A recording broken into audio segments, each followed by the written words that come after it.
Alrighty, it's a wonderful Friday night, but before we get started, we got to make sure we get the Facebook groups in here. All right, got to wait for a couple green check marks. Hope everybody's having a wonderful Friday night. There's one, there's two. Welcome in, everyone, to another episode of the Devaughn Vele Deep Divers. I am your host, Erick Trickel, and joining me, as always, is the one and only Lance Sanderson. Lance, we have one preseason game left before roster cutdowns and the regular season gets started. For the most part, I think this roster is pretty much set. That's going to be the main topic of the conversation here. When Chad messaged me about the topic, I was actually asleep. And by the time I woke up and responded back to him, it was already made. So our topic, it does deal with players to watch and questions to answer against the Saints, but it's going to deal about the 53-man roster and my latest projection for it. I'll also be bringing up Mike Klizz's 53-man roster projection to contrast and compare. But Lance, before we get into the topic and conversation, how are you doing, man? Doing good, man. It's been a long week. Spent a long time grinding some tape, getting to know some of the tail end of this roster. And quite honestly, there's not a whole lot to know. Really, what you saw in the Cardinals game, especially in the fourth quarter, was a lot of dudes that are going to be insurance salesmen for the most part. I mean, Chris Abrams-Drain played a lot.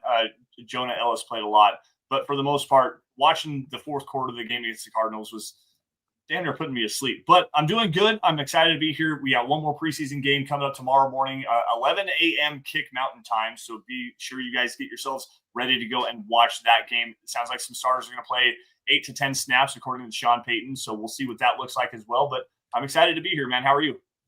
Yeah, I'm doing decent. Better than I was the other day, obviously. Shaved the facial hair. I absolutely hate people touching my face, man. And we went in and dropped some stuff off donated some stuff at a local place.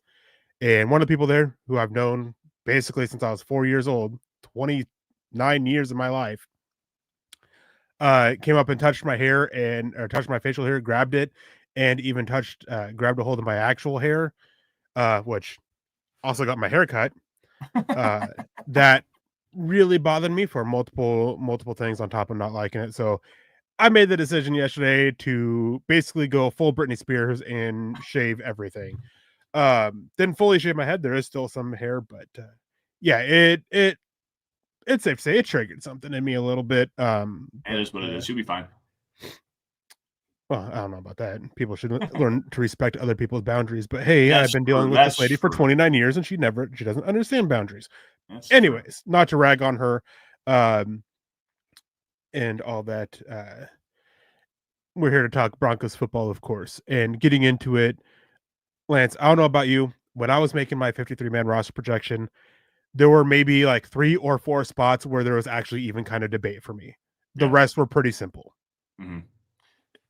So I haven't gone through and actually done my 53-man roster projection. Obviously, the Devaughn Vele trade kind of shakes up the tail end of this roster map. You keep 4 running backs. And Erick, funny story about this. Erick actually posted, so he sent in and got his 53-man roster projection set up. It went live. No, it didn't go live. It was sitting in the publishing client, along with another article about Broncos players that they could showcase against the Saints for a potential trade, where I talk about Devaughn Vele.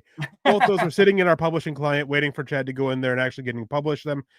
And not long after getting back from dropping off this donation, we get the message from Carl in the group chat, Vele traded, and I just now I got to go in there and I got to change everything and rework my 53-man roster because Vele was on it. But that's actually a good thing, Lance, because I haven't had a chance to talk about the Vele trade. You haven't had a chance to talk about the Vele trade.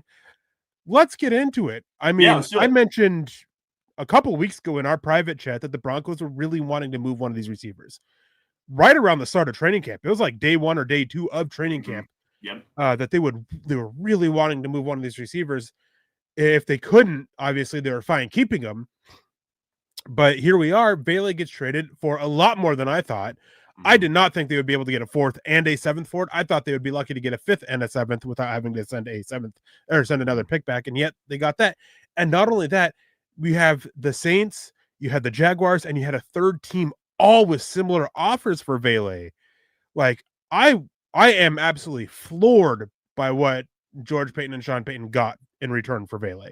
Absolutely. And, you and I went back and forth a little bit in the group chat talking about, because I brought up, Devaughn Vele, he seems to be like one of those trade pieces that is a commodity that teams would want to have. Yeah, he's 27 years old. Yeah, he's got a knee injury. And you and I went back and forth. He's aging. Yeah, he's still on the rookie contract, but the knee injury is something that everybody kind of knows about. Does anybody really want to give up something for an aging commodity, despite the lower level contract with the injury concerns? And you still don't know exactly what he's going to be moving forward. Is he really a valuable commodity? Well, apparently both of us were wrong, because I agreed. It's like, I don't know. If you can get a 6th-round pick, then sure. I mean, you move on from that. Yeah. And you're not trying to move on to better your room here, because Devaughn Vele is a hell of a football player. He showed, 41 catches, 475 yards, 3 touchdowns, 4 touchdowns, something like that last season. That's a fine football player as a number 2 receiver. You got quality production from a 7th-round pick. You're not moving on from a player like that to increase the volume in your room. You're doing that to better your return on the investment, which George Paton nailed this. You nailed this down to the T. I mean, you got a better return for Devaughn Vele as a second-year, 27-year-old wide receiver drafted out of the 7th round than you did for Jerry Jeudy. And yeah, the contract concerns and everything comes with that. That's a big reason for it. The contract that you're getting Jerry Jeudy a big contract. Yeah, you're going to give Jerry Jeudy a gigantic contract, so you got to have a team that's willing to pay that. But still, you got a better return for Devaughn Vele than you did for Jerry Jeudy. You got a better return for Devaughn Vele than the Pittsburgh Steelers did for George Pickens, who also was getting a big contract. Right. You can't ignore the fact. Obviously, Vele, who has 3 years of cost control, like it's what he got is shocking, but it's being I've been seeing a lot on Twitter, Lance, and this conversation is like, well, they got more than Jeudy, they got more than Pickens, they got more than Adams. They got more than guys all on big deals. Guys who are known headaches in the locker room. Yep. One of them, George Pickens, tried to fight his wide receivers coach. Devontae Adams forced his way out of away from the Raiders. It's like, yes, Denver got more for it, and that is something that's worth noting.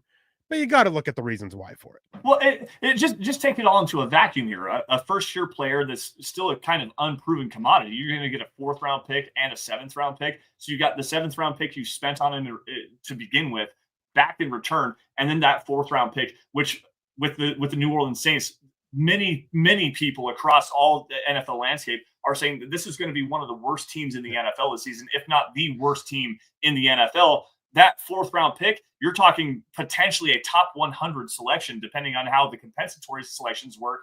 Odds are it won't be. Yeah, they typically like to structure it where the top at least 100 picks are all in the first 3 rounds.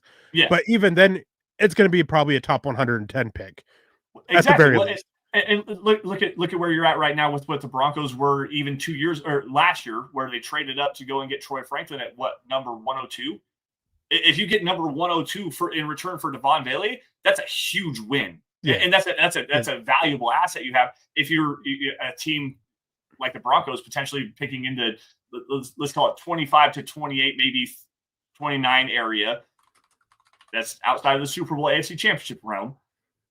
The Broncos are going to be a playoff team this year. You're going to be picking in the 28, 29, 30 area. You need to jump back up into, like, let's say the 40 area.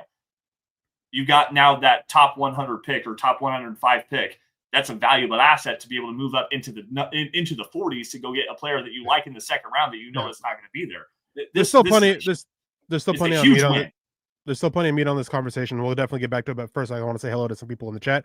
We have Mike Thompson, MBLE Test Prep, Michael Ronquillo, who also generously donated a membership to David, which thank you all for being memberships here on YouTube. And if you guys can join the family on YouTube, become a member, got exclusive content out already for it, for those of you who are exclusive members, and we're working on even more behind the scenes here. Ernie Mason, Go Broncos Country Only. We also got, let's see here, Pearl Heater coming in, who's also yet another one of those members. Mike Ronquillo also coming over on Facebook saying good evening, Eric and Lance on the Dove Valley Deep Divers. Ernie Mason also coming over on Facebook saying hello, Eric and Lance, Go Broncos Country Only. We have Daniel Barris coming in saying hello Friday. Happy Friday. Hello, everyone. Mike S. coming and saying, what's up, Eric and Lance? Go Broncos, Roy Osborne. I'm ready to rock and roll for tomorrow. I donated stuff, and then I will volunteer time to a great local organization. That is awesome. It's always good to volunteer at local organizations.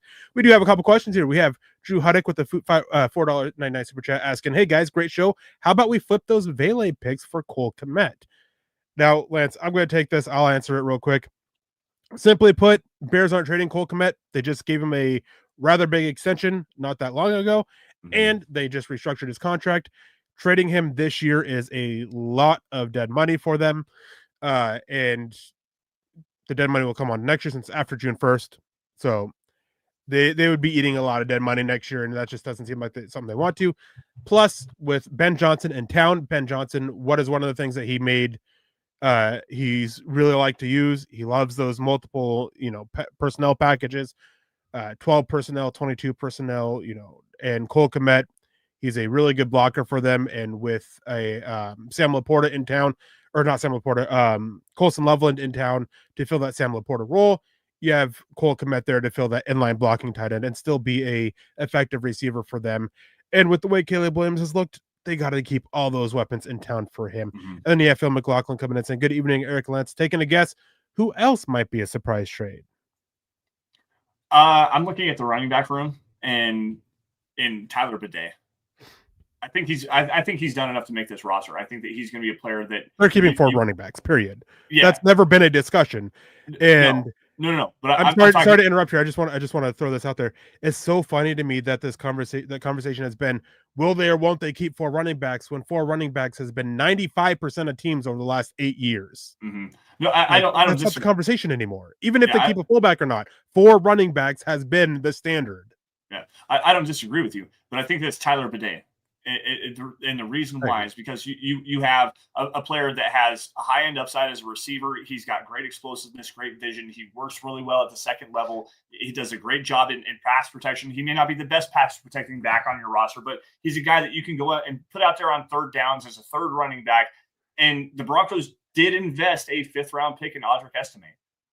He's been kind of the odd man out. So I don't think that this is really going to be a thing. I think that Estime is probably more of a cut candidate than a trade candidate. But if you're looking to keep that 4th running back and you have a valuable trade asset, I think Tyler Bidet is the one you really need to look at here.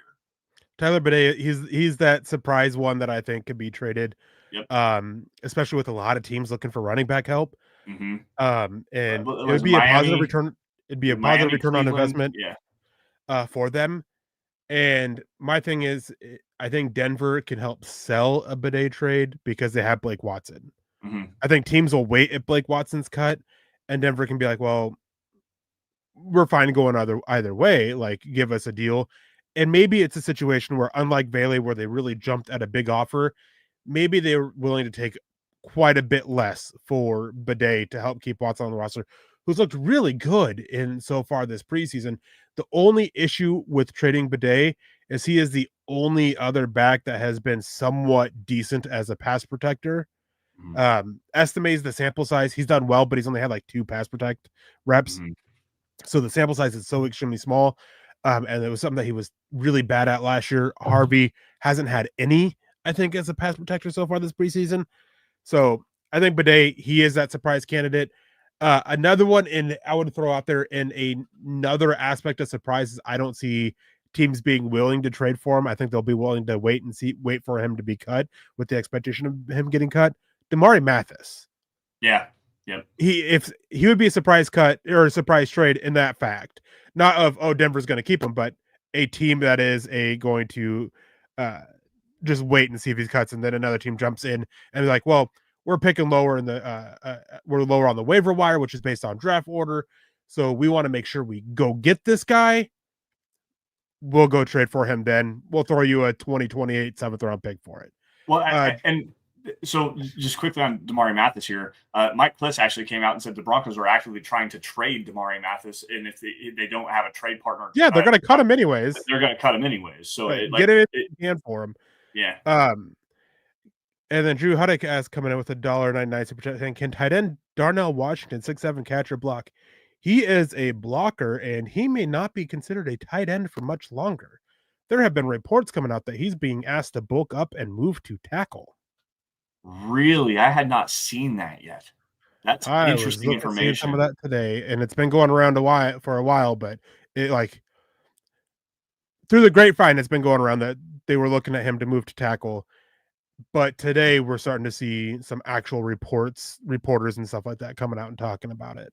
Well, at Georgia, he played at 6'7", 270. Like, he was a big, Yeah. gigantic mover of an athlete too, and he has some good athletic ability. He's has some soft hands as well. The big thing with him was, can he actually move well enough at the NFL level, in the second level, and become an actual receiver? There was no question about his ability as a blocker, though. He was a true latch and drive blocker in the running game, which is why he was he a second round pick or a third round pick? I don't remember. The third round. Regardless, I know that there was people saying that I think it was like Trevor Sikkema, Connor Rogers, I think Joe Marino at the Draft Network. They all said at the time that he was like considered like potentially a borderline first round pick, if not a surefire lock as a second round pick, because of his ability as the athlete. You can develop that receiving ability, but because he was a day one step, put your hand in the ground, be a true drive blocker at the point of attack. So to see with a guy with that length and that height and just the mass and the build that he has, bulk up another 25, 30 pounds. If you're still at 270, 275, 25, 30 pounds, put you at 300 pounds, you can play tackle real fast. Yeah. Now, I want to move back to the Vele trade stuff before we dive into this topic conversation here, almost 20 minutes in. I do find it absolutely hilarious. Did you see Kellen Moore's comment about what Vele brought to the room? Yes, about getting younger. Vele's the fourth oldest wide receiver on that team, and they're getting younger. Like he's 2 or 3 years older than their average age. Well, so, they're funny. I know what he meant. Like when you hear coaches say we're getting younger, it means experience. They're talking experience wise. 1 year in the NFL. That's what they mean. But hey, there's better ways to put it than we're getting younger. Yeah, we need a player, and he did. I don't want to say clarify that statement by saying it's still growing at the NFL, still a little bit inexperienced. Yeah. But Chris Olave, their first round pick, what 4 years ago, 4 years ago, your wide receiver one in that draft class, was that 2022? I think was that draft class, something like that. He's also dealing like major concussion issues. They have Kevin Austin Jr., I think is his name, and then Brandon Cooks, who's what, 33 years old at this 31, 32, 33. Regardless, you bring in a guy like Devaughn Vele, and you look at him compared to the rest of the roster. Yeah, he's 27 years old. We all know that. Still young in the NFL, still kind of learning. He's also the biggest wide receiver they have on their roster by like 4 inches. They needed a guy that had length, that had physicality, a guy that could go and be a contested catch guy. And we saw that last year. That he actually provided that for the Broncos. So it is kind of a win for the Saints to go and add to the roster that they have. My big thing here, I'm going to blow this whole thing apart. You're predicted to be the worst roster in the NFL right now. And you just gave up 2 draft picks for a guy that's 27 years old, and you still don't know exactly what he is. A guy who, when he's going for that second contract, is going to be 30 years old. Yep, exactly. Turning 31. That's a bit rough. And that was an issue. Like, that's why Vele has a 7th round pick. All right, that's fine. But trading a 4th and a 7th for him, like, I'm still absolutely stunned by that. But we got to get into this topic of conversation. Talking about the 53-man roster, talking about the Saints finale. Who's going to make it? Who's not? Who are we watching on? Starting with the quarterback position, let me pull up this real quick. I have only 2 quarterbacks making this roster. Lance, my first question to you, does Sam Ehlinger deserve a roster spot? Yes or no? No. Can he do anything to change that? He specifically do anything to change that? Okay. No, and don't get me wrong. I think that they probably should try to keep him around as a practice squad player, and you could use him if something happens. You got to get funky with the roster math. Bring him back up. Say Bo Nix or Jarrett Stidham gets dinged up. You keep him around on the practice squad. You can use him to pull him up to the roster, something like that. But right now, to keep Sam Ehlinger on this roster, like on the true 53-man roster, it's going to take one of the depth pieces along the defensive line, maybe in the secondary, that's going to get hurt in this last preseason game or leading up to final cutdown day to actually keep him there. Because I think that the depth of this defense right now, and the way that you are so multiple, the multiplicity you can use with hybrid fronts, the hybrid secondary, the hybrid front seven, to keep a player like, let's say Q Robinson, or on the back end, you've got like JL Skinner, a guy that plays on special teams. Both those guys play on special teams. It's hard to unseat one of those two guys to keep a third quarterback that's going to do absolutely nothing for you on game day outside of wear a ball cap and a set of shoulder pads with an earpiece in his ear. He's not doing anything for this roster right now. So to me, no, you're keeping Bo Nix, you're keeping Jarrett Stidham. You try to get Sam Ehlinger to the practice squad and you move on with that. Yeah, and my thing here is I think the only way I don't even think injuries on the defensive side is going to get it. The only way that Sam Ehlinger makes this roster is if he does enough to make the Broncos fearful. He won't clear waivers to make it back on the practice squad. That's it. Yeah, I don't think that's even possible. Because even with the injuries, if he doesn't do enough, well, then you lose a safety. Well, you're just going to replace that safety with another safety. Yep. Right. So he has to do something to make it worth keeping him around, to make him fearful of that. I don't see that happening. I would expect him back on the practice squad, but at the same time, I wouldn't be surprised if the Broncos grab a third quarterback that's got from elsewhere that clears waivers to bring on to the practice squad. Cairo comes in saying I would see if Zach Wilson is cut by the Finns for quarterback 3 over Ehlinger. I don't expect it. I believe Zach Wilson is pretty much locked up as quarterback 2 behind Tua. Mm-hmm. Yep. Now, moving on to the running back position, as obvious earlier, 4 running backs. I've been saying that for a while. No fullback to the practice squad, just like they did last year. And anyways, I wish the fullback position, I would say, I wish the fullback position would die, Lance, because this is a guy who, outside of the 49ers and the Ravens, this is a guy who at most is seeing 200 snaps total on offense and special teams in a season. You can get that elsewhere. You can replicate the fullback, what you use a fullback for, from a tight end. You can replace them on special teams. Fullbacks are a waste of a roster position. So 4 running backs. I think it's pretty obvious which 4. RJ Harvey, J.K. Dobbins, 1A, 1B situation. I think Harvey's going to be that early down runner. Dobbins coming in short yardage and obvious passing downs, third downs. Joel McLaughlin getting those reps as that slasher back on first and second down to help spell Harvey. Probably only getting a handful of touches at most a game. Tyler Bidet helping out on special teams. And going back to McLaughlin real quick, there's been a lot of talk that he's going to be the other returner opposite Marvin Mims. I'm way curious about that. But Tyler Bidet also having some kind of action or being and helping on special teams and a little bit on offense. I would not be surprised if all 4 of these guys are active during the regular season, if they all do make it. Is there, obviously, we just got done talking about it a little bit ago, Tyler Bidet, a surprise trade candidate possibility. If he's gone, I would bring Blake Watson up. Blake Watson has done more. So Cairo, Erick hates fullbacks. You heard it here, everyone. I do hate fullbacks almost as much as I hate screenplays. So anything with the running back position that we really need to talk to, I think it's pretty clear cut. Well, I want to go back to your fullback comments because fullbacks are people and they matter too, kind of like punters. Yes, they do. They do. But punters do. Kickers do. Long snappers do. Not fullbacks. So Sean Payton already kind of made it clear that Nate Adkins is going to make this roster. He made that clear in the press conference the other day. Obviously, he had tightrope surgery, which was to help with the high ankle sprain that he had suffered in training camp. The big thing is that he's not gonna go on injury reserve because he's ahead of schedule of his recovery. Right, that's important, and that's going to needs to be kept in the back of our mind here when we get to to the tight end position. Right, and just to give you guys kind of an idea of what tightrope surgery is, they take a polyfilament that ties your tibia and fibula together. That's where you get your high ankle sprains.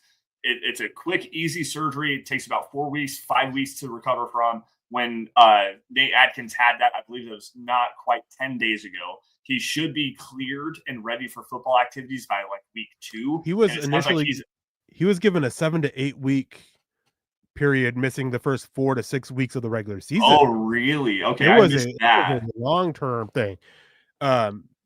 So, I mean, if we want to get into that conversation, I can go down to tight end and we can come back to running back. Well, no, this is all relevant to the tight end position. Yes, and that's where I was going. We can tie this all together. and I see why you have only 4 running backs and not Michael Burton, who's going to be waived. Is going to be brought back to the practice squad. He's going to be one of those call-up players because Nate Or put on the practice squad, or put on the injured reserve. He's been dealing with a hamstring injury. Oh, I missed that too. Okay.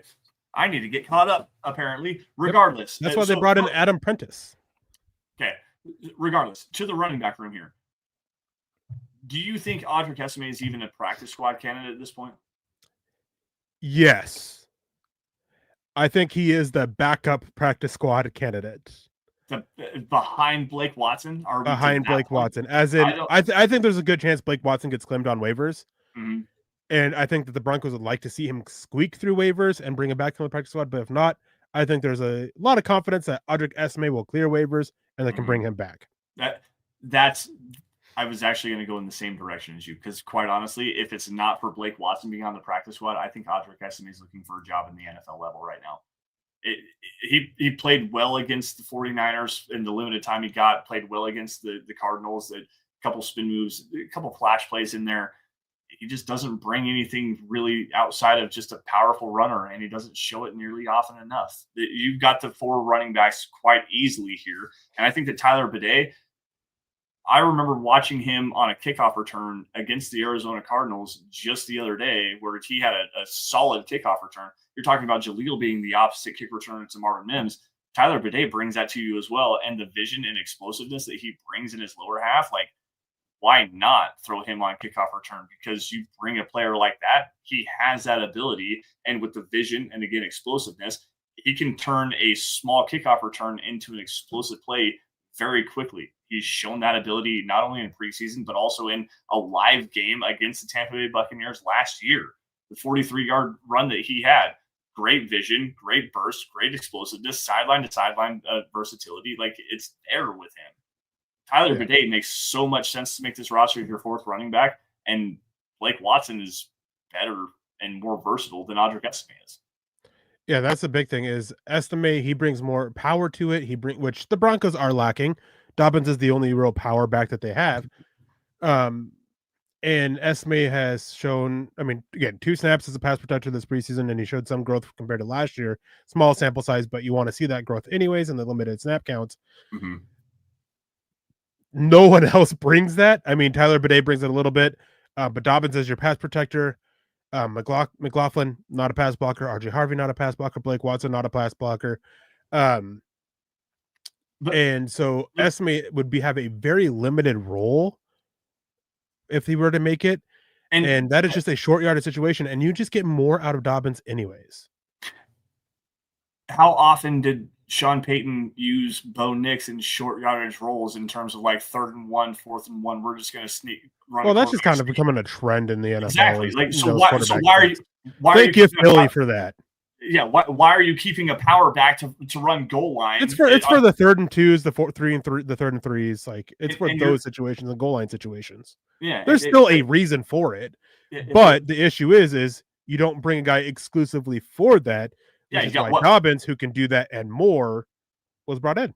Yeah, and you're using that goal line, the 3rd and 1, 3rd and 2 package, more or less, 6 times a year? It's really not that often that you're going to run goal line 4th and 1. We need a guy that can actually, be a hammer in the running game. You're running quarterback sneak. That's the trend in the NFL. And you don't need that guy. And here's the thing, too, with short yardage situation, everybody focuses on power.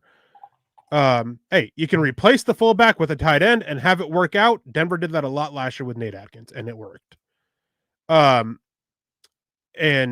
Cairo saying, Lance, stop calling Esme a power back. He isn't at the NFL level a power back. He doesn't have that type of power. Yes, he does.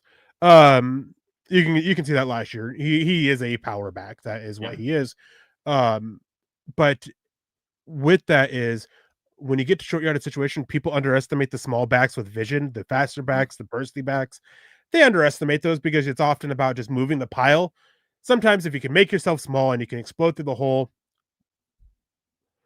you can pick up the first down and be just as effective or even more effective than a power back. Like the old days of the Jerome Bettis battering ram or the Mike Allstott battering ram in the early 2000s, those are all gone, guys. It's just not needed. Camden coming in. We're going to go back to wide receivers, and I'm going to use this to segue into wide receiver here. with a $5 super chat. Thank you, Camden. We appreciate that. He says, "What's up, Broncos country? With the Vele trade, who do you guys think will fill that starting number 2 wide receiver role?" I actually love this question because it was something when we were talking about the Vele trade that I wanted to get into. Marvin Mims is the wide receiver 2. I think that's been made abundantly clear. Mm-hmm. But again, as I've said multiple times on both Broncos for Breakfast and Devaughn Vele Divers, wide receiver 2 is kind of a loose term. It's going to vary. I would not be surprised if Marvin Mims, Troy Franklin, Pat Bryant all have similar snap counts and all have similar targets and catches. I don't think that there is a true wide receiver 2 here. On that note, Vele was said by one person to be wide receiver 3, but then we have Mike Kliz coming out saying that by the time training camp started, Vele had fallen down to wide receiver 5. And on that note, we have Sean Payton coming out and talking about that and implying that Vele had in fact fallen by saying when it came to game day inactives, Vele would be part of that conversation for a game day inactive. So I don't think it's any one person. It's going to be kind of a revolving door kind of thing, or by committee, I guess would be the better way to put it. But I do find it very interesting about what they have said of Vele since then about where he really was on this depth chart. Yeah. And Michael Ronquillo coming in and saying Sean Payton has also said that he has no number 2 wide receiver. It's really not a thing. It is a revolving door kind of a committee. I've seen, so Chase Daniel, he's with The Athletic now, works with Diana Rossini. I don't remember what their podcast is called, but it's really good stuff. They put out a lot of great content. Talking about the formations, the alignments and everything. There was a specific play call where Sean Payton was talking into his headset saying, I need Tiger personnel, which is 12 personnel. I need I need Tiger personnel, Deveray Henderson, Chris Ivory. We're talking 12 personnel. I want Deveray Henderson as my other wide receiver, and I want Chris Ivory as my running back. He's calling out this Deveray Henderson, for everybody to know, is a like speedy, shifty slot receiver, similarly in the vein like between a Troy Franklin and Marvin Mims. Like that's the kind of player you're talking about here. He wants that kind of player on the field. So you got speed, you got acceleration, the ability to take the top off. It doesn't matter. You got Marcus Colston, Michael Thomas. Those are your 2 elite guys. Cortland Sutton is going to be that number 1 guy. Michael Thomas, Marcus Colston. Now it's going to be Marvin Mims, Troy Franklin, and then Pat Bryant, who I think is really the player to watch here. Because when you go back and you watch these snaps against the 49ers, you go watch these snaps against the Cardinals. I did a lot of work on the first half against the Cardinals the other day. Pat Bryant on the backside dig of every single formation, whether it's 2x2, 3x1, you got a slot tight, you got 2x1. It doesn't matter. When Pat Bryant is running a dig route, he is absolutely wide open, and they target him very, very frequently. It is incredible to see what he's going to do. And that to me is going to be, he's going to be the guy that steps up to not only replace Vele, but be that true. If you want to call it a true wide receiver too, it's Pat Bryant to me. Now we got to speed up this conversation because we still have the rest of the positions and we're only on the third one on offense. Oh, we got 30 minutes. Okay, let's go. Speaking of wide receiver, Cortland Sutton, Marvin Mims, Troy Franklin, Pat Bryant, Trent Sherfield. At this point, it's set. I don't think Joaquin Davis or Courtney Jackson have done enough to make the roster. I don't think they've done enough to get claimed off waivers by another team. I think that Denver is going to. I would be surprised if Denver gave them a lot of looks tomorrow against the Saints as they try to sneak them through that final game back onto the practice squad. That seems to be where they're going. Top 5 receivers. I would be shocked at this point if they kept 6. Part of the reason why they traded Vele was to free up that spot for somewhere else. So I think 5 receivers, and then you're looking at Jackson and Davis for the practice squad. Yeah, I think Jackson might be the one like surprise candidate to be kept on the roster, just because every time he touches the football, something good happens. He had almost. He's also fumbled twice. That is true. That's a good point. Regardless of the thing is, playmaking ability, he brings the backup punt return ability too. With Courtney Jackson, he is the undrafted version of Marvin Mims. Yeah. Oh, absolutely. He's that gadget on wide receiver or on offense who's can be an explosive returner, doesn't quite have the vision, doesn't quite have that same explosiveness. I don't think it's worth keeping on the roster with what he's done with those fumbles and the negative plays that he has. some bad decision making as a punt returner as well of when to take it and when not to. Mm-hmm. So I think it's pretty locked up. Question is, does Davis or Jackson get claimed off waivers? Yeah. And if they do, who fills in for there? As for tight end, so I had 5 tight ends making it with Nate Atkins going to injured reserve, because at that time he was still expected, when I wrote this, is before Sean Payton made it clear that he's going to be back probably by week 2 or week 3, when before it was still, week 5, week 6, he might be back, where you could put him on injured reserve. So NFL changed the rules now. I'm not sure if you're aware of this. And teams this year at roster cutdowns, they can place 2 players on injured reserve that are eligible to be activated. They don't have to make the initial 53-man roster and then be placed on it. So 2 players can. So I was going to like Nate Atkins, that's one of them. Drew Sanders, that's the other. But now it seems like they're not going to do that with Nate Atkins. So in response to that, I would still have 4 tight ends: Evan Ingram, Adam Trotman, Nate Atkins, and then Lucas Kroll or Caleb Lohner. From what I understand, there is a fear that Caleb Lohner will be claimed off waivers by a team wanting to bet on his athleticism to develop. So I lean Caleb Lohner because Sean Payton really wants to sit there and work on develop him. But with how bad he was against the Cardinals with those penalties, especially pre-snap penalties with what Sean Payton absolutely loathes and despises, I could see Sean Payton saying enough's enough and sticking with Kroll. Yeah. I don't disagree with you. I think Caleb Lohner is a practice squad candidate at best. The movement skills are obviously there. But I know you talked about this before. I'm not going to say the team name or anything like that. I know that you had spoke about this, saying that there was a specific team that was really, really There's like 4 teams that were looking at drafting Caleb Lohner in that 7th round. Because 2 of them are still looking his way, which is why I think there's that fear in Denver that Caleb Lohner will be claimed. I'm sure the one that I'm specifically speaking to that I'm talking about is probably they're keeping their eyes on him. But yes, I think that Lucas Kroll he showed enough. It wasn't great as a blocker. He's still kind of developing, and I want to see more as a receiver. He's so soft as a receiver. Exactly. I think it was against the 49ers. He caught it just short of the first down, and then just like softly tried to pick it up. Like he didn't like lower anything. He just kind of like upright ran up to it, and it's frustrating watching. Anyways, the effort with him as a blocker got a lot better over this offseason. I thought that against the Cardinals specifically, Lucas Kroll actually showed a little bit more as like effort. There was one play, Jaleel McLaughlin actually cut it back inside, back behind him, where Kroll turned with a defender, not turned a defender, turned with the defender, opened up the run line. It was cool. But Caleb Lohner is on the outside looking in here. Yeah, it really does depend. I think it's between the 2. It really depends on, do they fear Lohner getting picked up off waivers?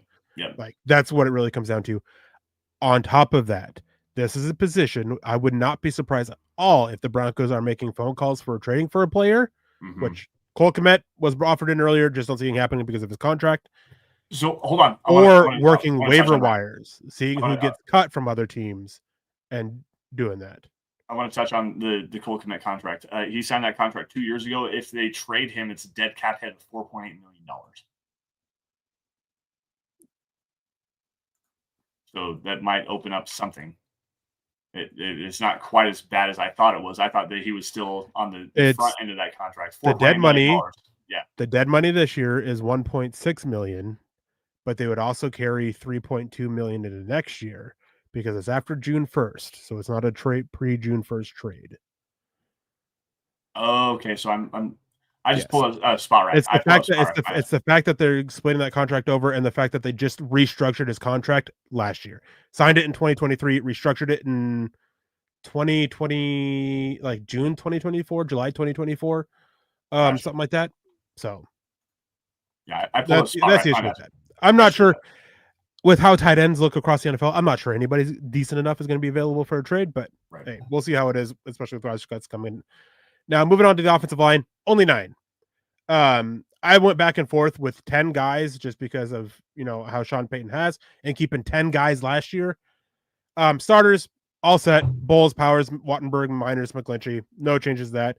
Backups, pretty obvious here. Matt Peart, Alex Forsyth, Alex Palczewski, and then Calvin Throckmorton. It would have been Nick Gargiulo before he got hurt, but he's missing the season. Calvin Throckmorton, he's the only other depth lineman that has even looked somewhat decent. Clay Webb's been awful. Xavier Truss been awful. Will Sherman's been awful. Joe Michalski, he's been fine, but he's the third string center. So only the 4 backups. You get the versatility in Palczewski to play right guard, right tackle, Forsyth to play any of the 3 interior offensive line spots, and Calvin Throckmorton to play either guard spot. So a lot of versatility with the group, even Matt Pierre being able to play both sides. So you get that versatile coverage with your depth. No need to keep a 10th. No, I don't disagree with you. Will P. Sherman can waddle his ass all the way back to 42 Wallaby Way, Sydney, because he was absolutely terrible.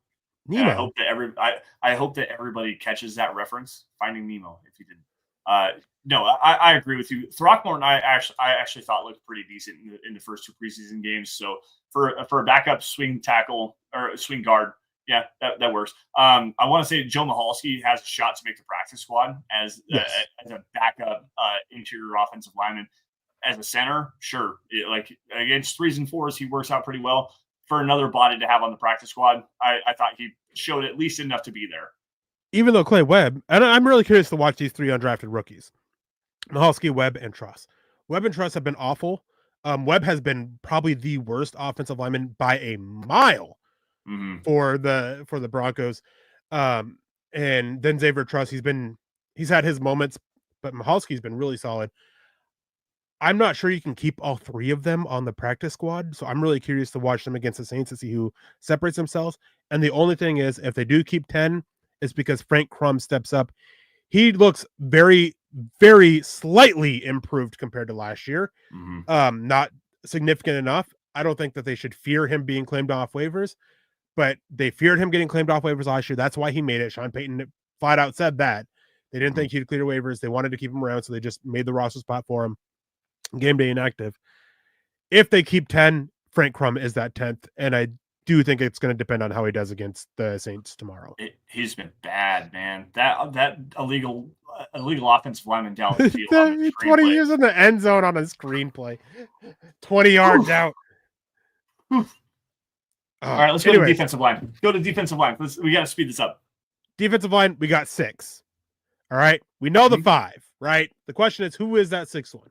Zach Allen, John Franklin Myers, DJ Jones, Malcolm Roach, Savion Jones. And Savion Jones is making it because of his draft status, but he has been an absolute liability against the run, and he hasn't made enough plays as a pass rusher to make up for it. This is a position I would not be surprised if the Broncos are looking at elsewhere to help raise up the floor a little bit. But my 6th and final defensive lineman that I had making it is Jordan Jackson. Simply because when you look at the other ones, when you look at Eoma Uwazuruke, who's going to give you 3 or 4 bad plays for every good play he makes, you have Christian Williams, who's whatever, you have Jordan Miller, who's whatever. None of those guys have stepped up. Jordan Jackson, he has that experience as a starter, as a rotational player last year, and that experience as the 6th player, because I do think Savion Jones will still be ahead of him on the depth chart. I think that is enough to keep Jackson around for now, barring them bringing somebody in from elsewhere. I'm going to push back on Christian Williams because I thought that he played really well against the Cardinals. You also thought that Mike Mayock and John Gruden were doing a great job with the Raiders. So. Of course, you're going to throw a bad take in my face to make a bad take even worse, right? Yeah, of course you do. No. That's what you do. Make fun of me 7 or 8 more times tonight. I'm leaving the show. Hey, 7 or 8. We've gained an extra one instead of 6 or 7. Yeah, 7. Moving on up. I thought Christian Williams played a really good game. He had the pass breakup at the line of scrimmage. There was a handful of pressures that he had, threw an offensive lineman to the side in the running game and scraped off. Like that's a player. I think you could keep him on the practice squad. But in terms of just the players that you have on the roster right now, to me it's between Jordan Jackson and Eoma Uwazuruke. And to me, if it's going to be Eoma Uwazuruke, it's holding on to that 4th round pick that you spent 4 years ago. That not even that Sean Payton didn't spend. I know. That's what I'm saying. You're holding on to that. Was that George Payton's first draft, I believe? No. Or second. It was the Hackett year, second. 2022. Yeah. So there was also a pick that you were really high on, and I was after. Yeah. You remember? Oh yeah. Yes. I'm making fun of you now. Damn it. But no, the guy has flashes of talent, and it's definitely there. It's just so inconsistent. So between Jackson, you got to take those 3 or 4 bad plays with it. and Jackson doesn't have those. Like he's a guy that has the ability to just be consistent, even though it might be consistently average. He's consistently average, not but hear me out here. Consistently average, consistently a player you can work with, as compared to here's a flash play where I'm going to blow up a guard and go get a tackle for loss or have a big time pressure, and then 3 plays in a row I'm going to get double teamed and push 5 yards off the ball. Yeah. Like Jordan Jackson at least can handle a double team. Which Uwazurike, for being the biggest defensive lineman on the Broncos roster, he doesn't play like it. Like that's the thing. 320 pounds. Christian Williams, he's whatever, right? He is a guy that's going against third and fourth string offensive linemen. A lot of guys who probably won't even make practice squads around the NFL. And he's the last guy to see the field on the defensive line. Yep. He's behind even Jordan Miller, who hasn't been great. So it's tough to make the practice squad when you are that low on the depth chart. That you're seeing the final 5, 10, 15 snaps in a game, right? Like, so it just makes it tough, but he's been fine. I do have the practice squad on here, which we will try to get to as well, and we can bring up a brief discussion on that. But moving to edge rusher, this is another position. I don't think there's much that needs to be said here. It's clear cut. Nick Benito, Cooper, Ellis, Tillman, Robinson. You have your 4 core rotators on the defense side of the ball. Then you have Q Robinson as a core 4 special teams player. Yeah. Before I respond here, I want to just give a quick shout out to George Fox over on Facebook, throwing some stars down, saying, "Great pod, guys. Thanks for your invite to the team. Denver Broncos for life. Hit the thumbs up. Thank you, George, for joining us. We appreciate that." I agree with you on this. Q Robinson, I want to see a lot more from, though. The inconsistencies in the run game are really hard to watch. Liability. It's rough. The flashes as a pass rusher are definitely there, and he has shown some flashes in coverage too, where he's hitting his depth in zones. There's nothing like pass breakups or anything like that you're looking for, but he's hitting his depths. He's understanding what he's supposed to be doing. He's hitting his assignments. That's a quality player you can look for there. As a special teamer, we know what he brings with his time in Alabama, sprinting down on punt return or punt coverage, kick coverage. Absolutely, you're going to keep that guy as a draft pick as well. The top 4, easy money. There's really not a conversation there. Yeah, and then linebacker, I have 5, even though it looks like there's 6. There's only 5 that are making it. I'll get to that here in a second. We have Dre Greenlaw, Alex Singleton as your 2 starters. No surprise, Justin Strnad as that primary backup. Lavelle Bailey and Jordan Turner as rounding it out. Drew Sanders, he is one of those guys that I think is going to be put on injury reserve to be activated later on, just because he is still expected to miss, I think, like 5, 6, 7 weeks of the season, because he was given like a 8 to 10 week something like that timetable or something like that, 8 to 12 something. So he's still going to miss more than 4 games. I still expect that. So Greenlaw, Singleton, Strnad, Bailey, Turner, those are the ones. I think the top 3 are very clear. Greenlaw and Singleton obviously are your starters. Justin Strnad, he has been the best looking linebacker so far this preseason. Then it became this is where I had one of those debates. Karine Reed or Jordan Turner for that final spot. Because I think Bailey's done enough in camp practices and stuff. Games haven't been great. Coverage is fine, but really having issues as a run defender. So that final spot, where do I want to go? And this initially, I only had 4. With Devaughn Vele trade, Jordan Turner got added. Got added to the roster for it. And what ultimately put me on Turner over Reed is Turner's play as a run defender is significantly better than Reed. So it could be a situation where if the Broncos are forced into this kind of situation, you can see Lavelle Bailey in certain obvious passing downs, Jordan Turner in obvious running downs, if they lose 2 of their first 3 linebackers. Which, knock on wood, we don't want to see that happen, right? No. Absolutely not. And Jordan Turner, his tape against the Cardinals was absolutely freaking phenomenal. I damn near cussed there. Like, this dude flies all over the field, especially like the fourth quarter in the running game where he reads his keys. He's driving downhill. He's scraping through the trash. He's going and making tackles. Jordan Turner is a way better run defender than Lavelle Bailey is, but Lavelle Bailey is head and shoulders above Jordan Turner in pass coverage. They can both fly down the field on special teams. Like, if you need a rotational player, those 2 guys kind of fit the mold of what you're kind of looking for. If Lavelle Bailey could trigger better in the running game, and he is like not only a half a step, it's like 3/4 to a step and a half late triggering in the run game. Jordan Turner's like, now we're done. Let's go. Yeah. Those 2 guys, they fit what you want for backup players, and they do well enough on special teams, it's hard to move on from either one of those guys. Bailey does well on special teams since when? I will say the one thing that can change it is if Reed has a good game against the run. He's probably the guy between these three. He's probably been the most all-around player, doing well in coverage, doing well against the run, but not really like standing out in either one. Great interception, don't get me wrong, but it was basically thrown right to him. It was a great athletic play. Wasn't like a great read or anything for him in coverage. So I think that he could potentially unseat Jordan Turner for that final spot if they keep 5 against the Saints. So Turner and Reed are both guys that I'm watching, and I'm really curious to see if Bailey finally steps up as a run defender and on special teams. Now moving on to cornerback, only 5 guys. This was easy. Patrick Stan, Riley Moss, Jaquan McMillan as a starter, not Zede Barron. Zede Barron is the backup, and then Chris Abrams-Drain as the other backup. There's a lot of teams that prefer to keep 6 corners. There are teams that still only keep 5. My thing here with only keeping 5 is, one, you have some versatility here. Chris Abrams-Drain, Zede Barron, versatile backups that can play all over the place. Riley Moss can play all over the place. They've even flirted with McMillan playing on the boundary a little bit over the last last year and a half, going in last half of 2023 when he started starting, and then all of last season. Wasn't often, but they flirted with it. So they have a lot of versatile guys, and then you come into the fact that they are dealing with a lot of injuries at corner. Pickett's been hurt. Robinson's been hurt.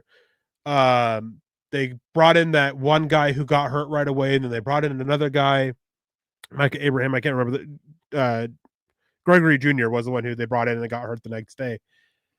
None of them stepped up. I think there's one that has separated himself for the practice squad, but he's been, and that's Quentin Newsome, and he's been good enough for the practice squad, not good enough to make the roster, and not good enough to be claimed, in my opinion. Yeah. No, this one's too easy. I'm trying to do the roster math in my head here, just going back to our conversations to find out, do you keep 4 safeties or 5? Just out of curiosity. Regardless, Surtain, Riley Moss. That is the rule. 10 defensive backs, period. Okay. Either 6 and 4 or 5 and 5, 10 defensive backs. Okay. So you got 5 defensive backs here. And quite honestly, this one's too easy. I mean, Joshua Pickett had that really cool interception against the 49ers. And got hurt. And then got hurt, yeah. Which then they brought in Gregory Jr. Gregory Jr., who got hurt the next day in practice, and another guy they brought in. Surtain, obviously defense player of the year. Riley Moss, quality number 2 cornerback. McMillan, Jahdae Barron, Chris Abrams-Drain, who I think is a freaking spectacular player. He is doing such a great job in coverage, and he's showing a little bit more physicality this year. It's not great, but it's a lot better than it was last year. This cornerback room locked up, tired in the drum, is really no conversation here, to tell you the truth. If Chris Abrams-Drain could be a physical downhill run defender in the slot, in the alley, he could be a great nickel corner. Go back to a conversation we had a little bit ago. Sneaky, if you wanted to have a trade candidate that has value. Chris Abrams-Drain. Chris Abrams-Drain is another player there. If you wanted to, if you, I know that Mike Klis is saying they're trying to trade Damari Mathis, which tells me that Chris Abrams-Drain is safe. But if you got a team calling on Chris Abrams-Drain and wants to offer like a 3rd round pick for a player like that, it's hard to not pull the trigger there. And then Jay Roper coming in before we finish this up, saying, I just thought Peyton has been with 3 head coaches on the Broncos. That has to be higher than the average amount of head coaches the GM is paired with. Yes. It usually is, yeah. Typically you get 2. Rarely do you get 3 unless you have already proven yourself to be one of the best GMs in the NFL, which by the time we got to 3 head coaches for George Paton, he hadn't yet. Vic Fangio was 1 foot out the door when George Paton was hired, so that's why you get that second one. Absolutely bombed that 2022 with Nathaniel Hackett, who I was excited for. That was a big miss on my end. Got drawn in with him being a Star Wars guy. How silly. And then you get Sean Payton, who was not a George Paton guy. It is not who George Paton wanted. It was definitely a Greg Penner group. And then the team is starting to turn around. So George Paton, he's done a great job with it. But he's definitely gotten a little bit more leeway than most GMs do. And fortunately, it's been working out for the Broncos since then. Part of that is having Sean Payton in town, of course, and helping him with with all the decision making and everything. But George Payton, he's a big benefactor for the draft classes the Broncos have been able to put together, as well as the trades that they have. And then we have Todd Austin saying, what we really need to know is Erick drinking the Kool-Aid on this Broncos team being a Super Bowl caliber? No. I think they could get a playoff win. I don't think they can get the amount of playoffs wins they need to make the Super Bowl. I think they fall short. Make it as a into the wild card round, not as a wild card team. Just in that round, they get through it, lose in the divisional round. That's my prediction. I think there's definite possibility that this Broncos. It's all matchup based, depending on who they play. But I think that this team could win the AFC West. I really do. With the way Kansas City got, I don't want to say lucky because they are that experienced team in one-score games. You go 12-0 in one-score games across a 17-game season. There's some luck in there. I mean, Isaiah Likely, week 1. Yeah, Isaiah Likely, week 1, literally on a touchdown. It was a game-winning touchdown catch, stepped out of bounds with his toe. You get the block kicked against the Broncos, a handful of other different close games. Those bounces don't always go your way every single year. It's just a simple fact of football. The football gods rain down and they rain up. And sometimes, guess what? The Chiefs, they got to rain up. They got every bounce that you could possibly get on their way to a Super Bowl. No, I will say if the Broncos get to a point where, like, I don't think they're at a point where they can beat the Bills or the Ravens yet. Mm-hmm. So, like, if they end up facing one of those teams in the divisional round, I don't see it. But if they get matched up, I think there's a possibility they can beat the Chiefs. I think they have a really good shot at the division. 13-4, you can't go 13-4 and not have a shot at the division. That's where I have them going. So I think they could have a shot against the Chiefs in the playoffs. I think they could have a really good shot if they got matched up against the Houston Texans and a few other teams. But I just don't think the matchups will go in their favor. And as Michael says, the Kansas City Chiefs are still the team to beat in the AFC West division. Yep. They are until they're no longer are, which is simply saying is with how long they've won that division, the division is theirs until they lose it. It's 10 years in a row, guys. It's 10 years in a row that they've won. Until some team unseats them, they are the team to beat in the division. Now, wrapping this up here, safeties, Talanoa Hufanga, Brandon Jones, PJ Locke, JL Skinner, Sam Franklin. A lot of special teams ability here. Sam Franklin, I think he's been made very clear to be a core 4 special team player by Darren Rizzi. When Darren Rizzi was asked about Trent Sherfield, he made it a point to actually mention Sam Franklin. You have JL Skinner backing up Talanoa Hufanga. Skinner can do a lot of what Hufanga does, not everything, but a lot of it. PJ Locke can do a lot of what Brandon Jones does, not all of it, but a good amount. And they're not at a point where they have to free up that salary cap space by cutting PJ Locke.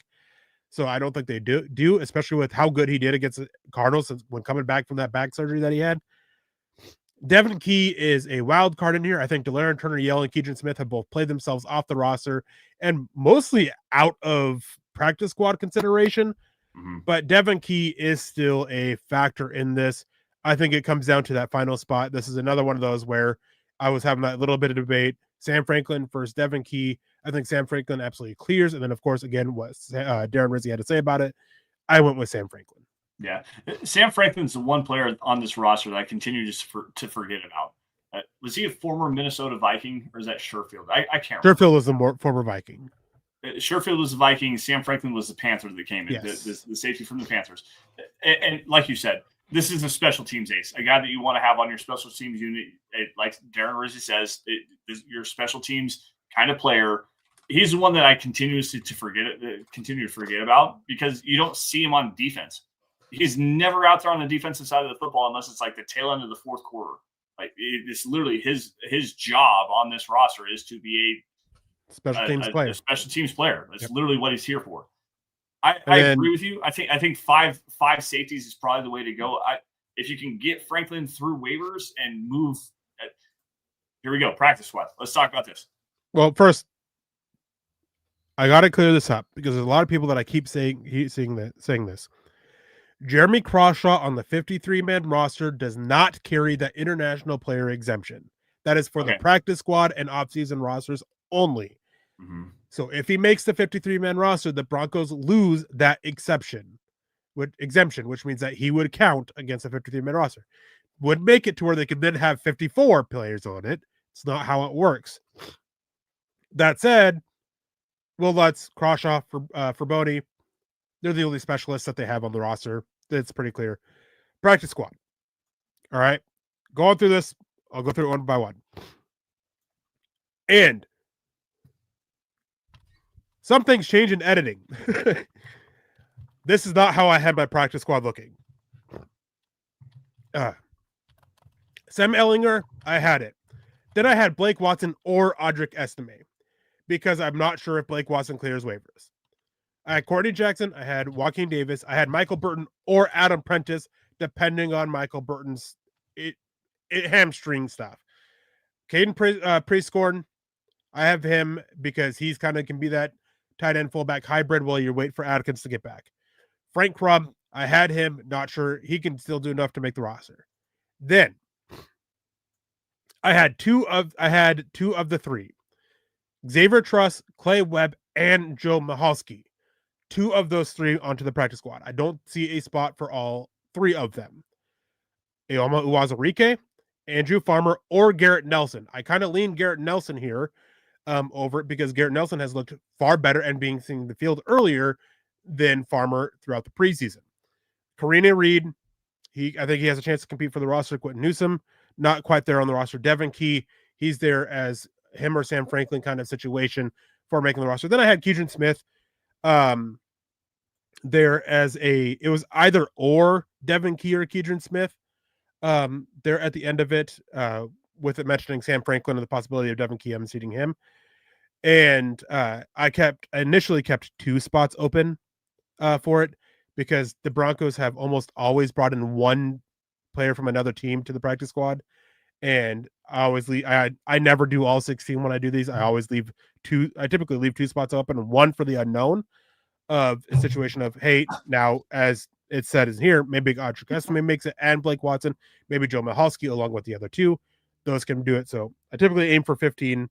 But that's how I had it. But before I pass this off to you, Lance, real quick, Camden Saint came in and gifted 5 memberships over on YouTube. We appreciate that, Camden.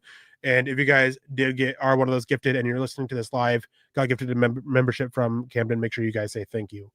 We appreciate that, Camden, a whole lot. Now, Lance, go ahead. Is there anything about this practice squad that you specifically wanted to get on? No, it all just depends on the tail end of the roster spots. You know, Jordan Turner being one of those players, Sam Franklin being another one of those players. What was another depth piece that you had? George Jackson. Like, how did the roster math? Those are probably last 4 or 5 players that you have making this roster for the most part. Pretty much, yeah. So pretty much like that's the tail end. The top 45 to 50 players on this roster, we all pretty much know what it's going to be, guys. So the tail end of this, is it Blake Watson that gets kept over Tyler Bidet? Tyler Bidet traded off. Does Courtney Jackson be that next wide receiver, the 6th wide receiver over Jordan Turner, who gets dropped off down to the practice squad? This is all a fluid situation. And obviously being, on the outside looking in, we're just guys talking football and having fun with it.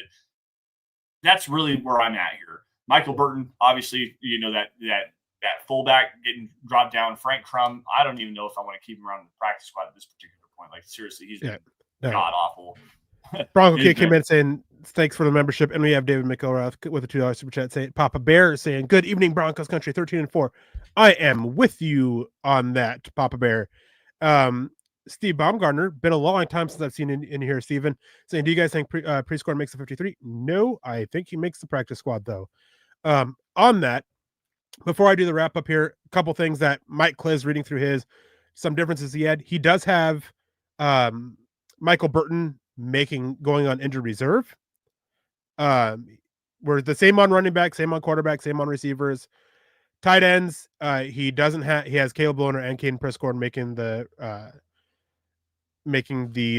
practice squad. Again, I just think Lucas Kroll, Caleb Lohner, I think it depends on, do they fear Lohner getting claimed? Offensive line, he has 9. He doesn't have Calvin Throckmorton, but he has Frank Crum instead. That is a little bit light on the inside in particular because you only have Alex Palczewski and Alex Forsyth there backing up 3 spots. Then on the defensive line, he has 6 guys. He has Allen. We're the same on that. At linebackers, he only has 4. He doesn't have Jordan Turner. That's the one spot. He has Drew Sanders going to injury reserve. Where's the edge rushers? Oh, he does edge rushers left. Same on edge rushers. And then cornerbacks, same 5. Safeties, he has Devin Key over Sam Franklin as well. And he says that Franklin was another tough call. He's a superior special teams player, but I couldn't have 54 players. Hufanga replaced Locke as a starting safety opposite Jones, which we know. And then he has the same 3 special teamers. So not a whole lot of differences. Just only the 2 really. Or 3, which kind of is where some of those conversations are to have. But that's going to have to do it for us tonight. I think this was a fun conversation. We're ready for the preseason finale, regular season starting here soon. Can't wait for that. Can't wait to start getting into those regular breakdowns every single week of, who the Broncos are facing, what they're dealing with.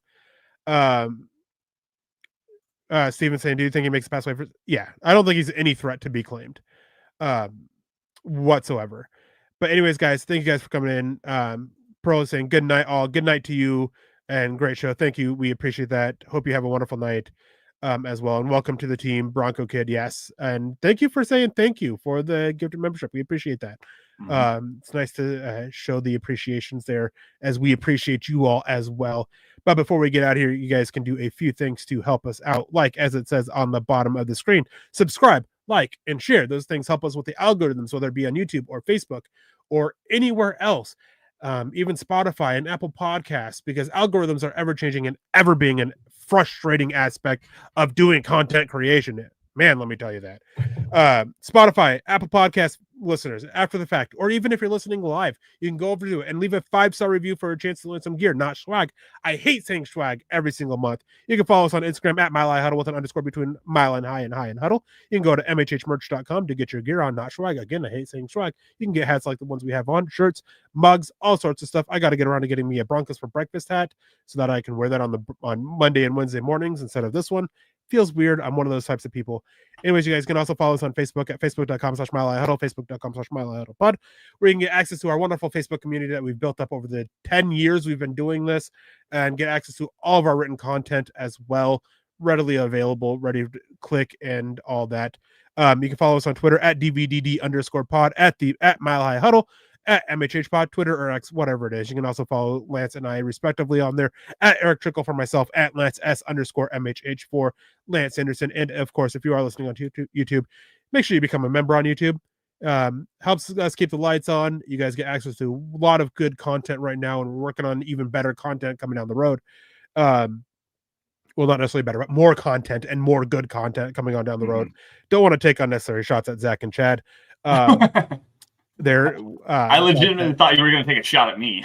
But Lance won't be getting anything on premium content because, Friday nights is more than enough. I wouldn't have said anything until you said something, just so you know. But anyways, guys, we appreciate you all of you, especially those of you who come in a Super Chat Star and become memberships.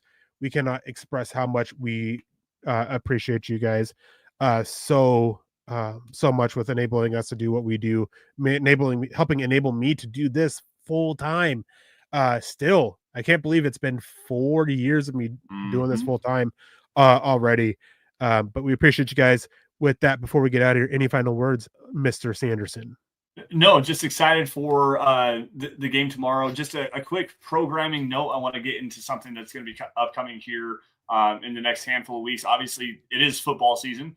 As you all know, I have a handful of kids, and our oldest boy, Jace, is a senior this year, and he's going to be playing some football himself. So games where he is going to be at home here in town, I will be missing the shows on Friday nights to go and watch him. So upcoming schedule updates for that will be coming for you guys here soon. I have the schedule, just haven't released the dates. Eric knows we got substitutes coming in for me, but I'm excited to go and watch him. Family always comes first. Yes.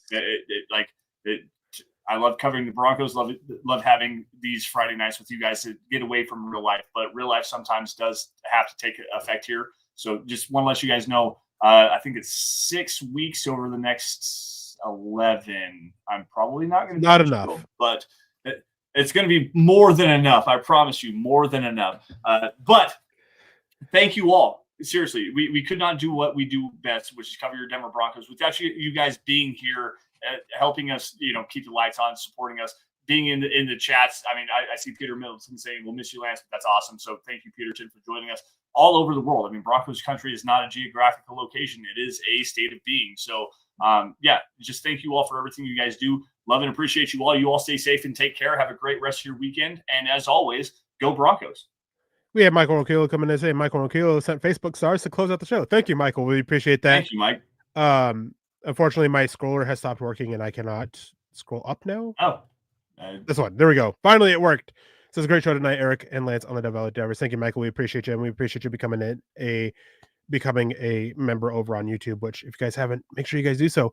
But that is going to have to do it before I start getting calls from Chad to tell us to turn it off and get out of here so we can get back to publishing content over on Facebook, because there's an issue with streaming to Facebook and and streaming to it and publishing. So anyways, guys, thank you guys so much for watching. Make sure you guys stay safe. Don't drink and drive. And as my good friend Nick always says, choose kindness and compassion.